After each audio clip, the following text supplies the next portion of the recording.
All right, guys. Good morning. It's Chris at Titan. This is the Ion of Miss Pascal, and after installing the engine, this is the one that we called you about that didn't have any compression. I removed the valve cover, and what I found is the intake valves are bent. You can see the ones that the cam lobe is off of the valve, where the valve is closed. The rockers are really loose, so I know the valves are bent some. There's no compression on any of these. You can see how, let's see. You see how loose, you could almost take that out. So the valve's not shutting back because it's bent. So what I found is this intake cam is out of time. The engine looks great. I mean, it's super clean. The chain guides are in good shape up here. The tensioner down in there is fine. Basically what I found is this front guide. If you look real close, you can see it right there. That front guide is broken, and it's broken where it mounts to the top. Behind that plug, if I can focus it in, right there in the head is a retaining bolt for the top of that tensioner rail, or the chain guide rail, and it's cracked and broke around that.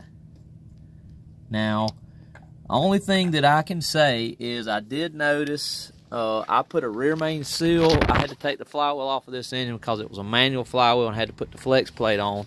I removed that and put a rear main seal in it. That's all I did to the engine. I didn't do anything else. I put it in, and I did notice turning the engine, it was pretty free to turn.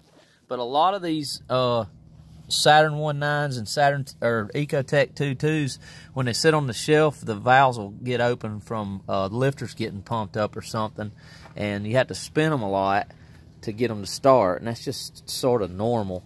But I mean, I've been doing these engines for close to 20 years, Saturns, I guess, but and I've seen that a lot. But anyway, I noticed turning it, putting the torque converter bolts in, it was fairly loose, and I didn't really pay that a whole lot of attention, and I spun and spun and spun, and I finally I kind of spun it over until the starter got hot. So I was like, well, I gotta take the cover off, and that's when I found that. So I don't really know if the guide broke, you know, when it got shut off. You guys said it got ran.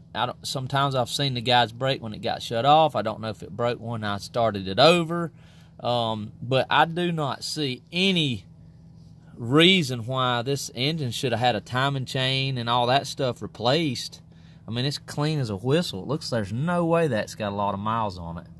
But regardless, I don't want to replace the valves in this head and because these engines hit the valves on the top of the piston, it clenches the rings down some, and without taking the pistons out, I just don't really want to get into all that, really. I think the customer needs another engine ASAP. So let us know, guys. Thank you. Again, it's Chris at Titan, 864-243-1600.